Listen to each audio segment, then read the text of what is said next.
چنانچہ ایک مرتبہ مسلمانوں کا لشکر بڑھ رہا تھا، راستے میں سمرقند شہر آ گیا۔ سمرقند شہر جب راستے میں آیا تو فوج اندر داخل ہو گئی۔ وہاں کے لوگوں نے نہ کوئی دفاع کیا نہ کوئی بات کی، وہ ڈرے ہوئے تھے۔ تو مسلمان جرنیل شہر پر قابض ہو گئے، انہوں نے اپنی حکومت شروع کر دی، شہر کا انتظام سنبھال لیا۔ اب جو وہاں کے لوگ تھے وہ اپنے علماء کے پاس گئے جو ان کے دین کے علماء تھے، اور ان کو جا کے کہا کہ دیکھو ہمارے ساتھ تو یہ ہو گیا کہ دشمن نے آ کر ہمارے شہر پہ قبضہ کر لیا اور خود ہی انتظام چلانا شروع کر دیا، اور یہ طاقتور اتنے ہیں کہ ہم ان کے سامنے بات ہی نہیں کر سکتے۔ تو ان کے ایک عالم نے کہا کہ میں تمہیں اس کا حل بتاتا ہوں۔ کون سا حل؟ ان کا ایک بندے کو تیار کرو جو ان کے خلیفہ کے پاس جائے۔ اس وقت خلیفہ عمر بن عبدالعزیز رحمۃ اللہ علیہ تھے، اور خط لکھ کے دیتا ہوں۔ چنانچہ اس نے خط ڈرافٹ کر کے دیا عمر بن عبدالعزیز رحمۃ اللہ علیہ کے نام، اور کہا کہ جی دیکھو یہ کہاں کا انصاف ہے کہ آپ کی فوج آئی اور اس نے اپنی طاقت کے زور پہ پورے شہر پہ قبضہ کر لیا، ہم عاجز ہیں، ان کے سامنے لڑ نہیں سکتے، مگر ہمارے ساتھ اچھی تو نہیں ہوئی۔ اس نے یہ خط دے کے اس بندے کو بھیج دیا۔ مقامی لوگوں نے سوچا اس پرچی کے لکھنے سے کیا ہوگا، لیکن جب وہ شخص عمر بن عبدالعزیز رحمۃ اللہ علیہ کے پاس پہنچا تو وہ تو توقع کرتا تھا بادشاہ ہوں گے، تاج ہوگا، کوئی زرق برق لباس ہوگا، اور وہاں تو ایک سادہ کپڑوں میں ایک سادہ سا آدمی کھڑا ہے۔ تو پہلے تو آنکھوں پہ یقین نہیں آتا تھا کہ یہ ان کا فرما روا ہے، یہ ہے جس کے نام سے لوگ کانپتے ہیں، جس کے چرچے ہیں دنیا میں۔ خیر اس نے ہمت کی، آگے بڑھ کے وہ خط دے دیا۔ عمر بن عبدالعزیز رحمۃ اللہ علیہ نے خط پڑھا اور اس کے جواب میں خط لکھا، اور خط کس کو لکھا؟ فوج کے جرنیل کو لکھا کہ مجھے معلوم ہوا ہے کہ تم نے اس طرح ایک شہر پر قبضہ کیا ہے، اب فوراً عدالت قائم کرو اور کسی کو قاضی متعین کرو، اور یہ مسئلہ قاضی کی عدالت میں پیش کرو، پھر قاضی جو فیصلہ کرے اس پر عمل کرو۔ چنانچہ وہ یہ فرمان لے کے آیا اور اس نے مسلمان بادشاہ کو یہ دے دیا جو جرنیل تھا۔ جرنیل نے اسی وقت علماء میں سے ایک بڑے عالم تھے قافلے میں، ان کو بلایا اور ان کو کہا جی آپ اس شہر کے چیف جسٹس ہیں، آپ کی عدالت، آپ فیصلہ کر سکتے ہیں، یہ مسئلہ ہے۔ قاضی نے پوچھا کہ کس طرح شہر پہ قبضہ ہوا؟ اس نے کہا کہ جی ہم ایڈوانس کر رہے تھے، شہر آیا، ہم اس میں اندر داخل ہو گئے، نہ کسی نے روکا نہ پوچھا، ہم نے انتظام کر لیا۔ قاضی نے کہا نہیں، شریعت ایسے نہیں کہتی، شریعت کہتی ہے جب تم کسی شہر میں جاؤ پہلے ان پہ اسلام پیش کرو، اسلم تسلم۔ اگر وہ نہ کریں کہ جی ہم مسلمان نہیں بنتے تو سیکنڈ آپشن پیش کریں کہ اچھا انتظام ہم سنبھالتے ہیں، تم ہمیں ٹیکس دو گے اور ہم تمہاری ہر چیز کی حفاظت کریں گے۔ اگر وہ یہ بھی نہ مانے تو پھر تیسرا سٹیج ہے کہ پھر تلوار ہمارا تمہارا فیصلہ کرے گی۔ اب چونکہ شریعت کا ایک لائحہ عمل ہے، اس کو آبزرو نہیں کیا گیا، لہذا تمہارا اس شہر پہ قبضہ کرنا جائز نہیں۔ میں فیصلہ دیتا ہوں کہ مسلمان فوج کو اسی وقت یہاں سے نکل جانا چاہیے۔ قاضی کے فیصلے پر جرنیل نے آرڈر دیا، پورے شہر سے مسلمان فوج نکل کے باہر چلی گئی۔ جب مسلمان نکل کر باہر چلے گئے تو اب لوگ علماء کے پاس آئے کہ ہمیں کیا کرنا چاہیے۔ انہوں نے کہا کہ تمہیں اس سے بہتر انصاف کہاں ملے گا۔ لوگوں نے خود فیصلہ کیا اور مسلمان جرنیل کو پیغام بھیجا، پلیز آئیے، شہر کا انتظام بھی سنبھالیے، ہمیں بھی مسلمان بنا دیجیے۔ تو انسان جب سچ کا معاملہ کرتا ہے اللہ اس میں برکتیں ڈال دیتے ہیں۔ صحابہ رضی اللہ عنہم کی یہ خوبی تھی، سچ بولتے تھے، سچائی کا معاملہ کرتے تھے، بہت اس سلسلے میں وہ محتاط تھے۔ حتیٰ کہ عمر رضی اللہ عنہ کے زمانے میں دو بندوں کا واقعہ لکھا ہے، ایک نے زمین بیچی، ایک نے زمین خریدی۔ خریدنے والے نے ہل چلائے، اس کے اندر خزانہ نکل آیا۔ اب وہ دل میں سوچ رہا ہے کہ دیکھیں میں نے تو زمین خریدی ہے نا، خزانہ تو اس سے کتنا زیادہ قیمتی، یہ میرا حق نہیں ہے۔ تو وہ بیچنے والے کے پاس گیا جو مالک تھا کہ جی میں نے آپ سے زمین خریدی تھی مگر اس میں تو بہت قیمتی خزانہ نکل آیا، یہ میرا نہیں، یہ آپ کا ہے۔ اس نے جواب دیا کہ جب میں نے زمین بیچ دی تو زمین میں سے جو فائدہ نکلے گا وہ آپ کا ہوگا، اب تو میرا حق اس پہ نہیں رہا، یہ آپ کا ہے۔ ایک کہے آپ کا ہے، دوسرا کہے آپ کا ہے، مسئلہ کیسے سلجھے؟ قاضی کے پاس چلیں۔ سبحان اللہ، آج کے دور میں مقدمے آتے ہیں، ایک کہتا ہے یہ میرا حق ہے، دوسرا کہتا ہے یہ میرا حق ہے۔ کہتے ہیں ہم اپنے حق کی خاطر خون کا آخری قطرہ بہا دیں گے. یہ آج کل کے مقدمے ہیں. اور جس دور میں ہم صحیح معنوں میں مسلمان تھے اس دور کے مقدمے یہ ہیں کہ ایک کہتا ہے میرا حق نہیں، دوسرا کہتا ہے جی میرا بھی نہیں. قاضی صاحب فیصلہ کیجئے. قاضی صاحب بھی حیران. چنانچہ اللہ نے ان کو پھر ویژن بھی بہت دیا تھا، فہم و فراست بھی بہت دی تھی. انہوں نے دیکھا کہ دونوں مخلص ہیں. انہوں نے دونوں سے حالات پوچھے، اولاد کے بارے میں پوچھا تو پتہ چلا کہ ایک کے ہاں بیٹا جوان تھا اور ایک کی بیٹی جوان تھی. تو قاضی صاحب نے کہا کہ میں مشورہ یہ دیتا ہوں فیصلے میں کہ اس بیٹے اور اس بیٹی کی شادی کر دی جائے اور ان کو جہیز کے طور پر یہ پورا کا پورا خزانہ دے دیا جائے. یہ فیصلے کب ہوتے تھے؟ جب سچائی تھی طبیعت. تو سچ بولنا اور دوسرا ہے سچائی کا معاملہ کرنا. یہ معاملات کی سچائی اللہ کو بہت پسند. بخاری شریف کی روایت ہے 3 آدمی جا رہے تھے، بارش ہوئی، غار کے اندر چلے گئے، اوپر چٹان آ گئی. 3 بندوں نے 3 دعائیں کی، اپنے اپنے عمل پیش کیے، اللہ کو پسند آئے. ان میں سے ایک نے کون سا عمل پیش کیا تھا؟ ایک کام کرنے والا تھا، مزدوری لیے بغیر چلا گیا، میں نے بکریاں لے لی، اور جب بہت عرصے کے بعد وہ واپس آیا تو وہ بکریاں اتنی زیادہ بڑھ گئی تھی، جب اس نے مانگی تو میں نے اس کو وہ شروع کی چند بکریاں نہیں دی، جو تھی وہ سارا اس کا حق دیا. اللہ اگر میرا یہ عمل آپ کو پسند ہے نجات عطا کر دیجئے. اللہ نے چٹان ہٹا کر ان کو نجات عطا. کیوں؟ معاملت کی سچائی تھی. چنانچہ ابن جوزی رحمۃ اللہ علیہ نے مناقب امام احمد اس میں لکھا ہے کہ امام احمد رحمۃ اللہ علیہ پر جب آزمائش آئی تو بالآخر اللہ نے ان کو نجات عطا فرما دی. تو کسی نے خواب میں امام احمد سے پوچھا کہ آپ کو معتصم کی تلوار اور واسق سے کوڑے سے نجات کیسے ملی؟ آپ کو معتصم کی تلوار اور واسق کے کوڑے سے نجات کیسے ملی؟ تو امام احمد نے خواب میں فرمایا کہ مجھے سچ کی وجہ سے ملی، کہ میں ہمیشہ سچ بولتا تھا اور میں سچ پہ تھا، موقف سچا تھا میرا، اس لیے اللہ نے میرے اوپر مہربانی فرما دی. ہمارے حضرت رحمۃ اللہ علیہ فرمایا کرتے تھے کہ جس انسان کی زندگی سے جھوٹ نکل جاتا ہے، سچ بولتا ہے، اس کو اللہ وہ مرتبہ دیتے ہیں کہ اگر اس کی زبان سے کوئی لفظ نکل جاتا ہے اللہ اس کو بھی پورا فرما دیتے ہیں، پورا فرما دیتے ہیں. فتح موسی رحمۃ اللہ علیہ لوہار کا کام کرتے تھے، تو بیٹھے کام کر رہے تھے تو کوئی نوجوان آیا، اس نے کہا کہ صدق کسے کہتے ہیں؟ تو فتح موسی رحمۃ اللہ نے جلتی آگ کے اندر ہاتھ ڈال کر نکالا اور کہا صدق کس کو کہتے ہیں. جب انسان کے اندر صدق ہوتا ہے تو پھر اللہ رب العزت اس کی یوں حفاظت فرما دیتے. حضرت شیخ الحدیث رحمۃ اللہ نے واقعہ لکھا ہے نا، ایک آتش پرست تھا، تو مسلمان بزرگ تھے، اللہ والے تھے، انہوں نے اس کو بہت سمجھایا کہ بھئی آگ خدا نہیں، تم اس سے توبہ کرو اور جو صحیح ایک خدا ہے اس پر ایمان لاؤ. وہ بحث کرتا رہا. انہوں نے بالآخر سوچا کہ یہ شاید سیدھی انگلی سے گھی نہیں نکلے گا، ٹیڑھی انگلی سے نکالنا پڑے گا. ان کا اچھا دیکھو آپ آگ کو پوجتے ہو نا، وہ تمہارا خدا ہے، تو میں اور آپ مل کے آگ میں ہاتھ ڈالتے ہیں اور جو سچا ہوگا اس کا ہاتھ نہیں جلے گا، جو جھوٹا ہوگا ہاتھ جل جائے گا. تو وہ ذرا گھبرایا. تو یہ مسلمان بزرگ جو تھے یہ سمجھ گئے کہ اب ڈر رہا ہے. آگ جل رہی تھی، انہوں نے زبردستی اس کا ہاتھ پکڑا اور پکڑ کے کھینچا اور آگ کے اندر ڈال دیا. اب اللہ کی شان کہ آگ نے دونوں میں سے کسی کا ہاتھ نہیں جلایا. تو وہ جو بزرگ تھے وہ دل میں بڑے غمزدہ، یا اللہ میں اسلام پہ تھا، سچ پہ تھا، میرا ہاتھ تو نہ جلتا مگر اس کا ہاتھ تو جلنا چاہیے تھا، یہ تو جھوٹ پہ ہے، باطل پہ ہے. تو جب انہوں نے دل میں یہ سوچا اللہ نے الہام فرمایا، اے میرے پیارے ہم اس کے ہاتھ کو کیسے جلا دیتے جبکہ اس کے ہاتھ کو آپ نے پکڑا ہوا تھا. ہم اس کے ہاتھ کو کیسے جلا دیتے جب اس کے ہاتھ کو آپ نے تھاما ہوا تھا. اللہ سچ والے بندے کا اتنا پھر لحاظ فرما دیتے ہیں کہ اس کے ہاتھ کو بھی بچا لیتے ہیں اور جس کا ہاتھ اس نے تھاما ہو اس کو بھی نجات عطا فرما دیتے. سچ کے اوپر انسان ڈٹ جائے.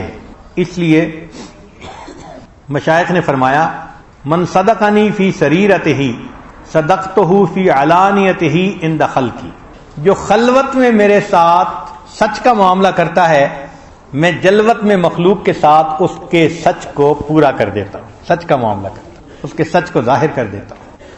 اگر ہم چھپے گناہوں سے بچیں کیونکہ آج کل تو ہم گناہوں سے یہ بچتے ہیں کہ مخلوق کو پتہ نہ چلے. جہاں ایسی صورتحال ہو کہ کسی کو پتہ نہیں، وہاں گناہ کرنا بہت آسان.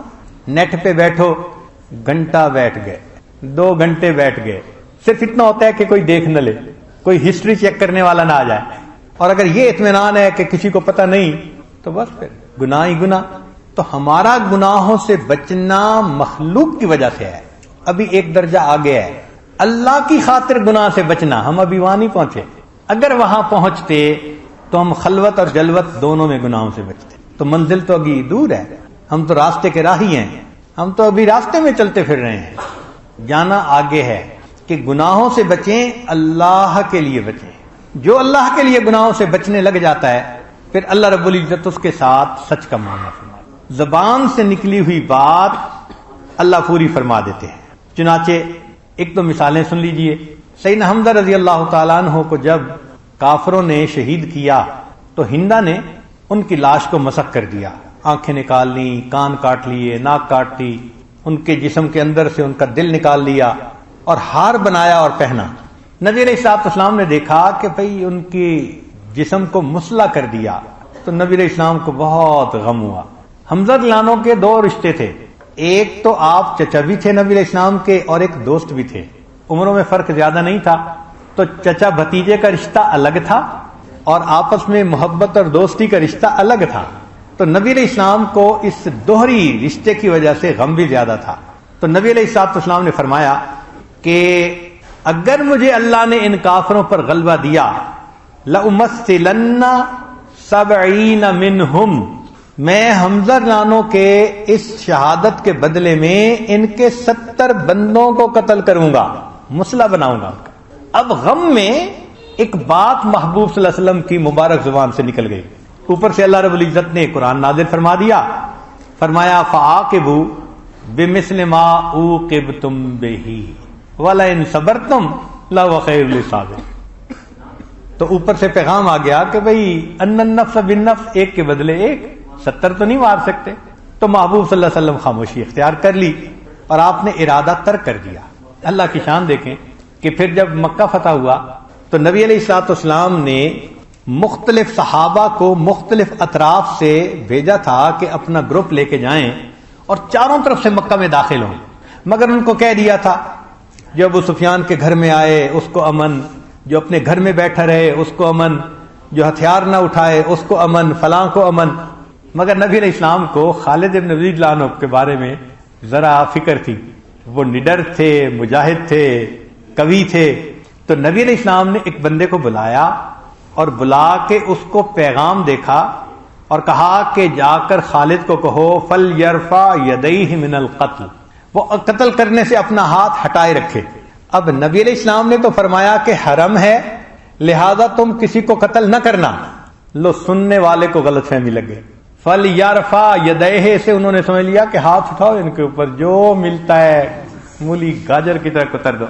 وہ گئے اور انہوں نے جا کے اسی کا مفہوم ان کو جا کر بتا دیا اور کہا کہ جی مجھے یہ کہا گیا ہے کہ من قدرت اقتل من قدرت الیہ، جس پر تیرا ہاتھ پہنچے قدرت اس کو قتل کر. خالد بن ولید نے نے حکم پر عمل کیا، جو سامنے آیا قتل کرتے رہے. جب یہ خبر نبی علیہ السلام کو پہنچی تو نبی علیہ السلام نے دوسرا قاصد بھیجا کہ خالد میں نے منع کیا، حرم ہے. رک گئے. اب نبی علیہ السلام نے فرمایا اچھا دیکھو ان کے کتنے بندے قتل ہوئے. جب گنتی کی گئی تو 70 بندے قتل ہو گئے تھے. نبی السلام نے فرمایا کہ چونکہ میری زبان سے نکل گیا تھا نا کہ ایک کے بدلے 70 کو قتل کروں گا، اگرچہ میں نے ارادہ ختم کر دیا تھا، میرے مالک نے زبان مبارک سے نکلی ہوئی بات کو سچ کر دکھایا. تو سچ بولتے بولتے بندہ ایک ایسے مقام پہ آ جاتا ہے کہ اس کی بات نکلتی ہے اور پوری ہو جاتی ہے. دوسرا واقعہ، نبی علیہ الصلوۃ والسلام کی جو 2 بیٹیاں تھیں وہ ابو لہب کے 2 بیٹوں کے نکاح میں تھیں. یہ چچا تھا اور ان کا رشتہ آپس میں کزنز کا تھا، فرسٹ کزن تھے. چنانچہ ابو لہب نے ایک موقع پہ بیٹے کو خوب بھڑکایا.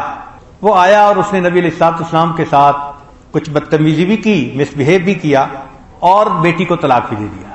جب اس نے اس طرح کا معاملہ کیا تو نبی علیہ السلام کی مبارک زبان سے نکلا اللہم ابعث علیہ کلبا من کلاب، اے اللہ اپنے کتوں میں سے کوئی کتا اس کے اوپر تو مسلط فرما دے۔ وہ چلا تو گیا مگر دل میں ڈر رہا تھا۔ باپ کو بتایا، باپ نے بھی کہا کہ بات پوری ہو جانی ہے، لہذا وہ لڑکا اپنے گھر سے نکلتا ہی نہیں تھا کہ میرے ساتھ کچھ ہو جانا ہے۔ جب کئی سال گزر گئے تو اس وقت ایک تجارتی قافلہ جا رہا تھا، تو اس لڑکے نے بھی قافلے کے ساتھ جانے کا ارادہ کیا۔ قافلے والوں نے تسلی دی، اتنے ہیں، ہم تمہاری حفاظت کریں گے، ہمارے ساتھ چلو۔ چنانچہ ایک جگہ جنگل میں پڑاؤ کیا تو قافلے والوں نے اس کو سینٹر میں سلایا، اس کے گرد باقی سارے لوگوں کے بستر لگائے گئے، پھر اس کے بعد جانوروں کو بٹھایا گیا اور جانوروں کے باہر سامان کو رکھا گیا کہ اگر کوئی جانور آئے بھی صحیح تو پہلے تو سامان رکاوٹ بنے گا، پھر جانور رکاوٹ بنیں گے، پھر انسان رکاوٹ بنیں گے، وہ تو درمیان میں ہے۔ اس ترتیب سے وہ سو گئے۔ اللہ کی شان، ایک شیر آیا اور اس نے باہر سے چھلانگ لگائی، سیدھا سینٹر کے اندر آیا اور اس کو چیر پھاڑ کے ٹکڑے کیے اور واپس چلا گیا۔ اللہ کے حبیب صلی اللہ علیہ وسلم کی مبارک زبان سے جو بات نکلی تھی وہ سچ ثابت ہو گئی۔ تو اصول یاد رکھیں کہ جو سچ کو اپناتا ہے، کھڑا ہو جاتا ہے، پھر اللہ تعالیٰ اس کی زبان سے نکلی بات کو پورا کر دکھاتے ہیں۔ جیسے کہا نا کہ نبی اسلام کی زبان سے بات نکلتی تھی، پوری ہوتی تھی۔ گفتئے او گفتئے اللہ بود، گرچہ اد حلقوں میں عبداللہ بود۔ اسی طرح جو نبی اسلام کے غلام ہیں، ان کی سنت کی پیروی کرنے والے ہیں، ان کو بھی اللہ ایک ایسا مقام دے دیتا ہے۔ نبی علیہ الصلوۃ والسلام نے فرمایا کہ اللہ تعالیٰ فرماتے ہیں اس بندے کے بارے میں کہ جب وہ میرا مقرب بن جاتا ہے، کنت سمعہ الذی یسمع بہ، میں کان بن جاتا ہوں جس سے وہ سنتا ہے، میں آنکھ بن جاتا ہوں جس سے وہ دیکھتا ہے۔ سبحان اللہ، یہ کون سا مقام ہے کہ بندے کو اللہ وہ مقام عطا فرما دیں کہ رب کریم فرمائیں کہ میں آنکھ بن جاتا ہوں جس سے وہ دیکھتا ہے، اور میں ہاتھ بن جاتا ہوں جس سے وہ پکڑتا ہے، میں کان بن جاتا ہوں جس سے وہ سنتا ہے۔ تو باخدا بندے پھر ایسا رتبہ پا لیتے ہیں، اور یہ رتبہ ان کو سچ کی وجہ سے ملتا ہے، کیونکہ اللہ تعالیٰ سچے ہیں تو سچے کو سچے سے ایسا وصل مل جاتا ہے۔ وہ تخلقوا باخلاق اللہ، ان صفت سے مزین ہو جاتے ہیں، ان کے اندر بھی یہ صفت ہوتی ہے، بات نکلتی پوری ہوتی تھی۔ اپنی زندگی میں اس عاجز نے قریب قریب کتنے حضرات کو مستجاب الدعوات دیکھا۔ حضرت مرشد عالم رحمۃ اللہ علیہ بارہا دیکھا، ایک بات زبان مبارک سے نکلتی تھی، مجھے پکا یقین ہوتا تھا یہ پوری ہونی ہے، اور ہم پورا ہوتے آنکھوں سے دیکھا کرتے۔ ایک طرف ہم ڈرتے بھی تھے کہ کبھی جلال میں ہو تو کوئی ایسی بات نہ ہو جائے، اور دوسری طرف یقین بھی اتنا پکا تھا کہ کوئی بات ہوتی، حالات آتے، فون کر کے یا خدمت میں پہنچ کے صرف عرض کر دیتے تھے حضرت یہ مسئلہ۔ جب حضرت کے نالج میں آ جاتا تھا نا تو ہمیں یقین ہوتا تھا اب یہ ہو جانا ہے، اور اللہ اس کو پورا کر دیتے تھے۔ ہم یہ بھی انتظار نہیں کرتے تھے کہ دعا فرمائیں گے تب پورا ہوگا، یہ یقین تھا کہ ان کے نالج میں آ گیا تو صرف علم میں آنے سے ہی دل سے دعا نکلتی ہے نا، تو اللہ تعالیٰ کام سیدھا فرما دیتے۔ حضرت بابو جی عبداللہ رحمۃ اللہ علیہ کا تذکرہ اس عاجز نے کئی مرتبہ کیا، زبان سے بات نکلتی تھی، اللہ تعالیٰ پورا کر دیتے۔ اپنے قریب میں اس عاجز نے اپنے والد گرامی کو دیکھا، کئی واقعات ہیں، بات نکلی اللہ نے پوری کر۔ مجھے آج بھی یاد ہے، میں چھوٹا سا تھا، ہمارے محلے میں ایک خاتون تھی، اللہ نے ان کو خوب رزق دیا تھا اور اس کی بیبی کی ولادت متوقع تھی، تو وہ میرے والد صاحب کی خدمت میں آئی کہ جی میں جا کے دعا کرواؤں کہ اللہ مجھے بیٹا عطا فرمائے۔ والد صاحب درود شریف پڑھ رہے تھے تو والدہ نے ان کو بٹھا لیا۔ اللہ کی شان دیکھیں کہ جب والدہ نے ان کو بٹھا لیا تو اس عورت نے کسی ایسے عالم کا واز سنا تھا جو بے ادبی کرنے والا تھا، چنانچہ اس نے اسی کے واز کی باتیں کرنی شروع کر دی کہ نبی علیہ السلام بشر ہیں۔ بھائی بات تو حقیقت ہے لیکن ادب تو رکھنا چاہیے نا، یہ تو نہیں کہ بات کرتے ہوئے ادب بھی ہاتھ سے نکل جائے۔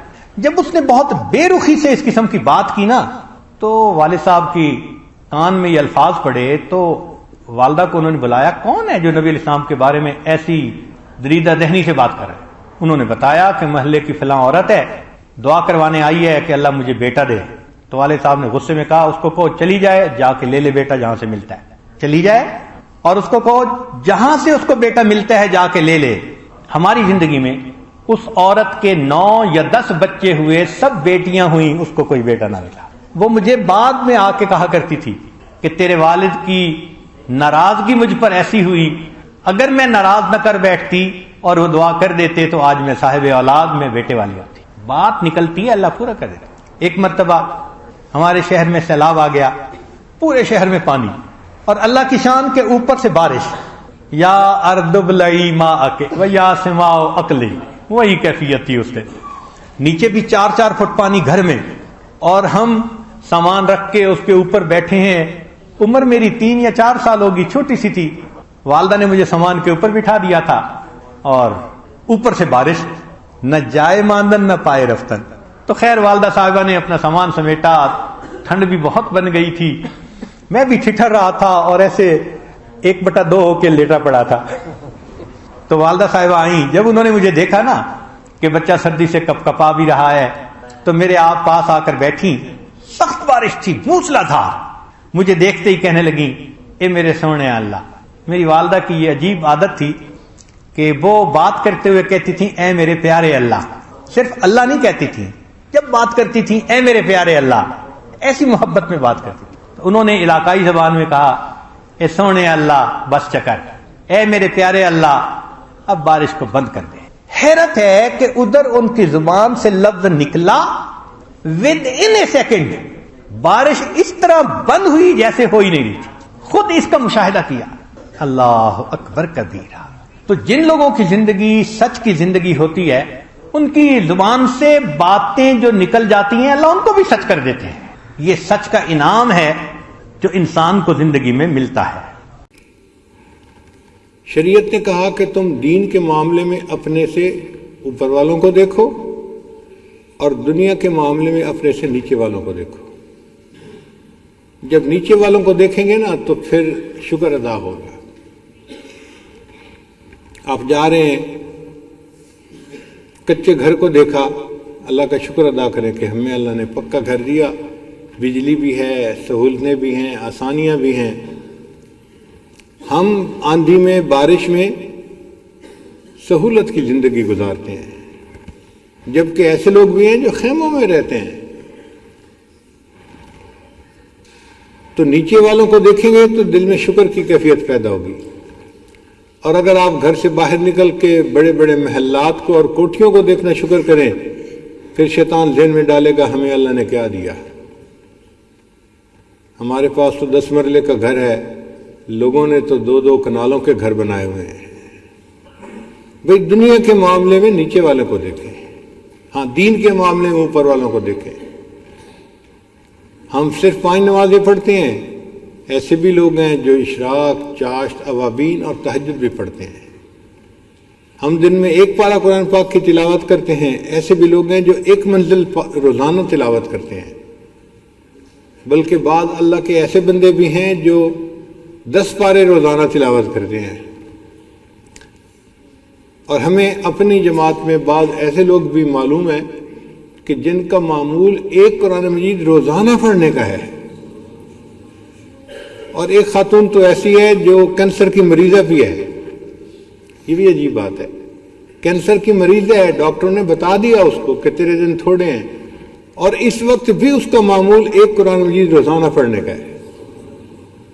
ہم صحت مند جسم کے ساتھ وہ عبادت نہیں کر سکتے جب بیمار جسم کے ساتھ عبادت وہ عورت کر رہی ہے۔ تو دین کے معاملے میں اپنے سے اوپر والوں کو دیکھیں تو زیادہ کرنے کا شوق پیدا ہوگا، اور دنیا کے معاملے میں اپنے نیچے والوں کو دیکھیں گے تو پھر شکر کی کیفیت ہوگی۔ کتابوں میں لکھا ہے کہ ایک آدمی تھا غریب، اس کے پاؤں میں پہننے کے لیے جوتا بھی نہیں تھا۔ وہ ظہر کی نماز پڑھنے کے لیے مسجد میں گیا، اس کے پاؤں جل رہے تھے چونکہ زمین گرم تھی۔ تو بڑی مشکل سے دھوپ میں گرم زمین کے اوپر چلتے چلتے وہ مسجد پہنچا۔ اس نے نماز ادا کی، تو نماز ادا کرنے کے بعد اس کے دل میں عجیب سی کیفیت تھی، اے اللہ میں آپ کی عبادت کے لیے گرم دھوپ کے اندر تپتی زمین کے اوپر چل کے تیرے گھر آیا، اور آپ نے تو مجھے پہننے کے لیے جوتا بھی نہ دیا۔ اس قسم کی کیفیت تھی دل میں۔ خیر نماز پڑھ کے جب باہر نکلا تو مسجد کے دروازے پر دیکھا کہ ایک آدمی ہے جو بیساکھیوں کے سہارے چل کے آ رہا ہے، اس کے پاؤں کٹے ہوئے تھے۔ تو فوراً دل کے اندر چوٹ پڑی، اے اللہ میرے پاؤں تو سلامت تھے، اس بندے کے تو ٹانگیں بھی نہیں ہیں، یہ تو بیساکھیوں کے بل چل کے آ رہا ہے۔ پھر شکر ادا کیا، یا اللہ میں آپ کا شکر ادا کرتا ہوں کہ آپ نے مجھے تندرست صحت والا جسم عطا فرمایا۔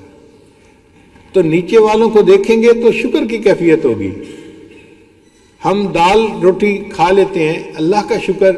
کتنے لوگ جو فاقے کے ساتھ سوتے ہیں،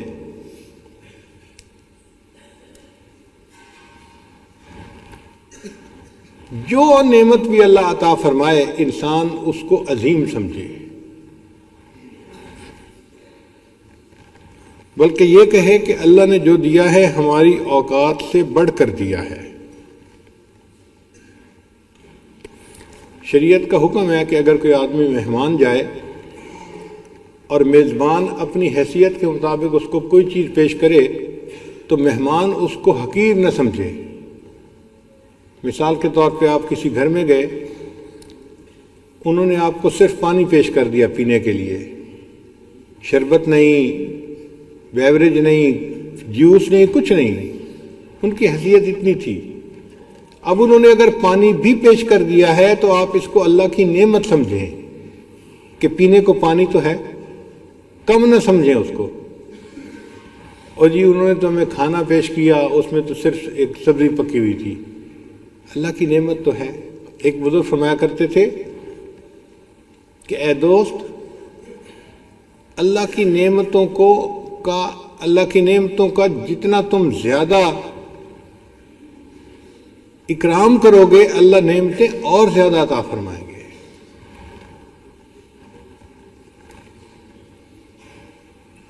تو پہلا نقطہ کہ نعمت کو کبھی کم نہ سمجھیں، بلکہ اللہ تعالیٰ نے ہمیں جو دیا ہے وہ ہماری اوقات سے بڑھ کر دیا ہے، ہم اس قابل نہیں تھے۔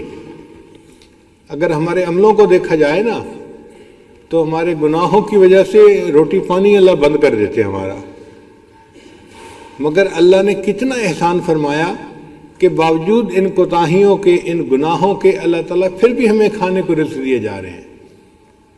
تو اللہ تعالیٰ نے جو ہمیں دیا ہے وہ ہماری اوقات سے بڑھ کر دیا ہے۔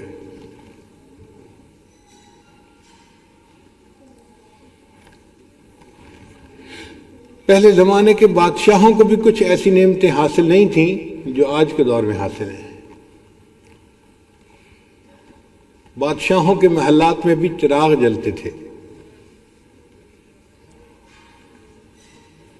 بادشاہوں کو یہ بجلی کے پنکھے والی نعمت نصیب نہیں تھی۔ وقت کے بادشاہ ہوتے تھے اور لوگ پنکھا کر رہے ہوتے تھے۔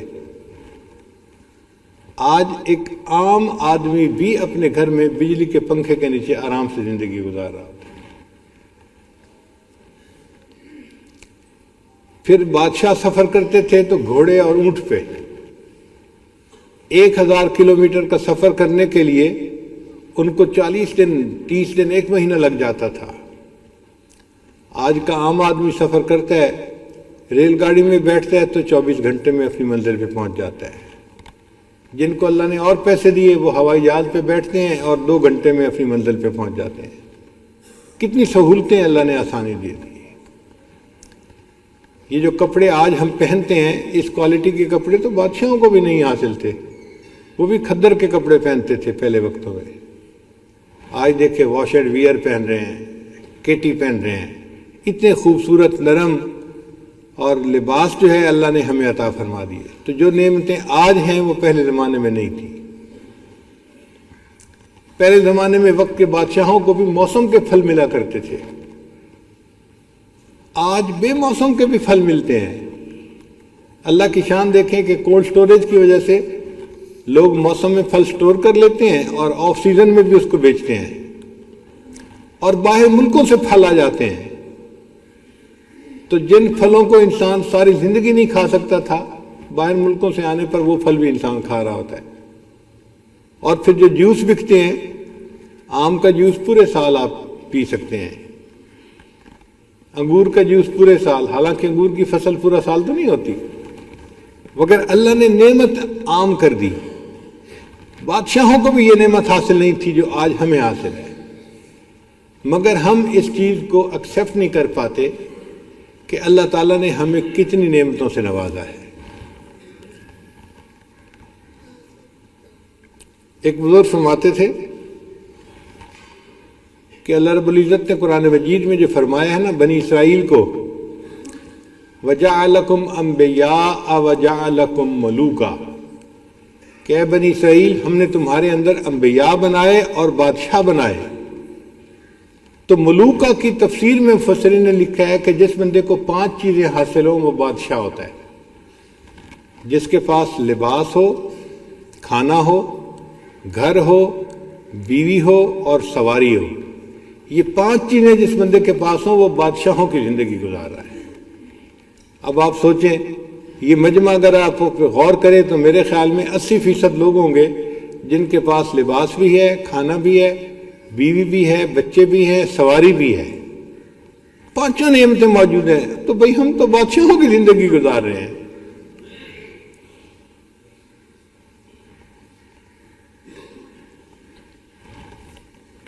تو یہ ذہن میں رکھیں کہ اللہ تعالیٰ نے جو ہمیں دیا ہے ہماری اوقات سے بڑھ کر دیا ہے۔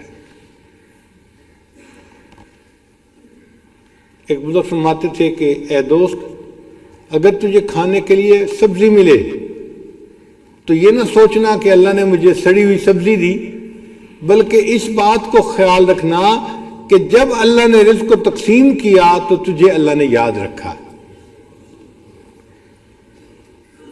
اللہ نے رزق کی تقسیم کے وقت تجھے یاد رکھا، کیا یہ چھوٹی بات ہے؟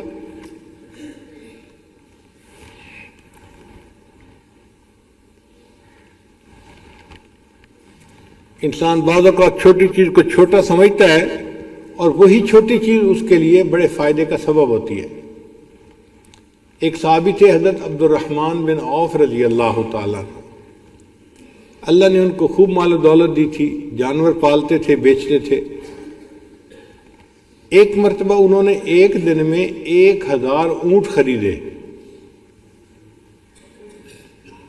اس امید پر کہ میں ان کو پھر بیچوں گا تو مجھے نفع ہوگا۔ اب 1000 اونٹ لے کے جب وہ اپنی جگہ پہ آئے تو ان کو محسوس ہوا کہ بھئی یہاں پر ڈیمانڈ اتنی نہیں ہے، اور جس چیز کی ڈیمانڈ تھوڑی ہو پھر اس کی قیمت بھی تھوڑی ہوتی ہے۔ انہوں نے بندہ تلاش کیا جو خریدار ہے، کسٹمر، تو کوئی بندہ اس کو زیادہ قیمت پہ خریدنا پسند نہیں کرتا تھا۔ تو انہوں نے ایک بندے سے ڈیل کر لی کہ بھئی جتنے میں نے یہ اونٹ خریدے میں اتنے میں ہی تمہیں بیچ دوں گا۔ تو بندہ لینے کے لیے تیار ہو گیا۔ انہوں نے اسی دن اونٹ خریدے اور اسی دن بیچ بھی دیے، اور جتنے پہ خریدے تھے اتنے پہ ہی بیچے۔ تو دوست بڑا حیران ہوا کہ بھئی آپ نے 1000 اونٹ خریدے اور 1000 اونٹ بیچے، اور جس قیمت پہ خریدے اسی پہ بیچے، تو سارے دن کی جد و جہد سے آپ کو کیا ملا؟ ان کا مجھے ابھی بھی پروفٹ ہوا۔ وہ کیسے؟ کہنے لگے کہ جب میں نے اونٹ خریدے تھے تو رسیوں کے ساتھ خریدے تھے، اور جب بیچنے کا وقت آیا تو میں نے اونٹ کو تو سیم پرائس پہ بیچا، مگر شرط یہ لگائی کہ میں رسیاں نہیں بیچوں گا ساتھ۔ تو مجھے 1000 رسیاں نفع میں بچ گئیں۔ وہ 1000 رسیاں 1000 درہم کی بچ گئی۔ اس نے کہا کہ اس کا مطلب ہے آپ کو 1000 درہم کا فائدہ ہوا؟ کہنے لگے نہیں، مجھے 2000 درہم کا فائدہ ہوا۔ اس نے کہا 2000 کا کیسے فائدہ ہوا؟ کہنے لگے کہ اگر ان کو میں آج نہ بیچتا، کل بیچتا، تو ان جانوروں کو آج چارہ بھی تو کھلانا پڑتا، اور 1000 درہم کا چارہ میں کھلاتا تو مجھے چارہ بھی نہیں کھلانا پڑا اور رسیاں بھی بچ گئیں۔ 1000 یہاں سے بچا، 1000 وہاں سے بچا، تو 2000 درہم مجھے بچ گئے۔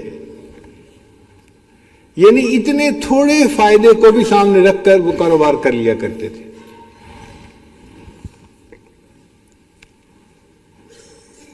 تیسرا یہ ہے کہ اللہ تعالیٰ کی نعمتوں کو ضائع نہ کریں۔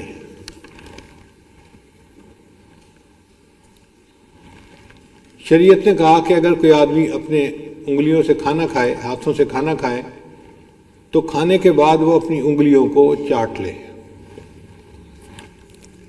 یہ جو انگریزی لکھے پڑھے لوگ ہیں نا، یہ اس کو ناپسند سمجھتے ہیں کہ یہ پسندیدہ عادت نہیں ہے، اور آج کل کی سائنس نے ثابت کیا ہے کہ نہیں، انگلیوں کو چاٹنے سے انسان کے اندر ایسے انزائمز آتے ہیں کہ جو ڈائجیشن کے اندر مدد کرتے ہیں۔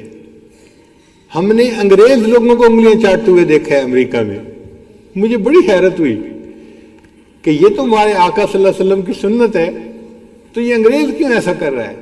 میں نے اسے کوسچن پوچھا کہ آپ نے کیوں انگلیاں چاٹی؟ اس نے کہا جی کہ چمچ سے کھائیں تو انگلیاں نہیں چاٹی جاتی، اور ہاتھ سے کھائیں تو انگلیاں چاٹتے ہیں۔ میں نے پوچھا مگر کیوں آپ ایسا کرتے ہو؟ اس نے کہا کہ سائنس نے ثابت کیا ہے کہ جب وہ انگلیاں انسان چاٹ رہا ہوتا ہے نا، تو اس کا دماغ جسم کو سگنل دیتا ہے، اور جسم ایسے انزائم اس کے منہ میں تیار کرتا ہے جو کھانے کے ساتھ بدن میں جاتے ہیں اور کھانے کے ہاضمے میں آسانی ہو جاتی ہے۔